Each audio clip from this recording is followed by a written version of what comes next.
आज माहौल मोदी जी की सरकार की वजह से ऐसा बना दिया गया है कि भारत के मुसलमानों को हिकारत से देखा जाता है। और ख़ासकर अगर कोई मौलाना हो, मौलवी हो, तो ये मौलाना मौलवी तो एक गाली की तरह इस्तेमाल किया जाता है। मौलाना मौलवी मुल्ला। तो उन संघी कुत्तों को आज मेरे साथ मिलकर आज चप्पल मारेंगे आप लोग। कैसे, मैं बताता हूं। दोस्तों, आज मौलानाओं को उल्टा सीधा कहा जाता है, लेकिन उस वक्त जब भारत को आज़ादी की तलब थी, ज़रूरत थी और लोगों को एक करने की ज़रूरत थी, उस वक्त मौलाना ने ही पूरे भारत के हिंदू, मुस्लिम, सिख, ईसाइयों को राष्ट्रवाद के नाम पर एक किया था। आज जो हमें राष्ट्रवाद का ज्ञान देते हैं वो संघी जानवर, अंग्रेजों की नाजायज औलाद, ये भूल गए कि भारत की आज़ादी में बड़ा किरदार मुसलमानों का था।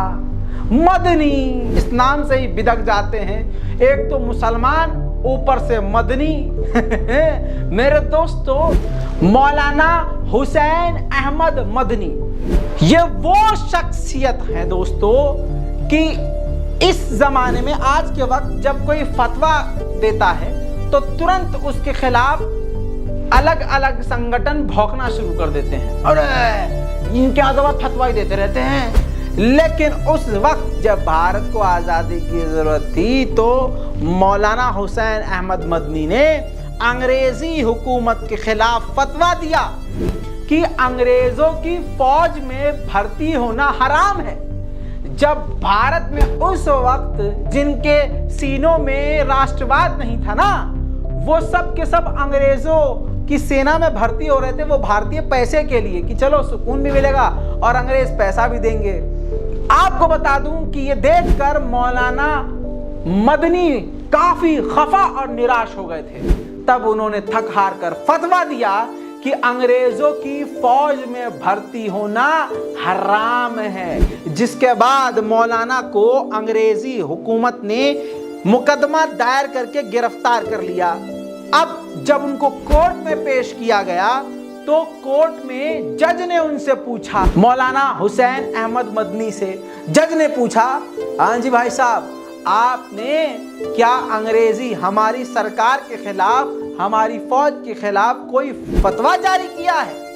तो उन्होंने कहा कि हाँ, मैंने फतवा जारी किया है और इस भरी हुई सभा और भरे हुए इस अंग्रेजी कोर्ट में भी मैं फतवा जारी करता हूं कि अंग्रेजी हुकूमत में शामिल होना और तुम्हारी फौज में शामिल होना हराम है, हराम है। इसके बाद बौखला गया वो अंग्रेजी जज और उसने तुरंत मौत की सजा, फांसी की सजा मौलाना हुसैन अहमद मदनी को दे दी। मुस्कुराने लगे क्योंकि वो संघी नहीं थे। वो मुसलमान था जिसका ईमान शेर जैसा था और मजबूत था। वो 60 रुपये पर पलने वाला नहीं था। अपने हाथ में जो पीछे उन्होंने एक सफेद चीज पकड़ी हुई थी उसको उठाकर सामने टेबल पर रख दिया, सफेद कपड़ा।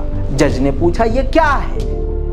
मौलाना मदनी ने कहा, ये मेरा कफन है।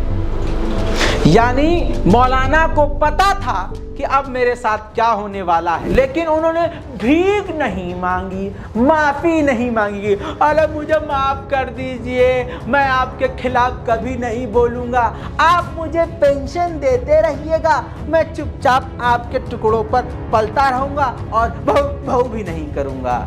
मदनी मुसलमान, भारत के ये मुसलमान थे, हम वही मुसलमान हैं। जब भी हमारे भारत को देशभक्तों की जरूरत पड़ेगी ना, तो ये भौंकने वाले गायब हो जाएंगे। भारत का मुसलमान सबसे आगे नजर आएगा। जय हिंद।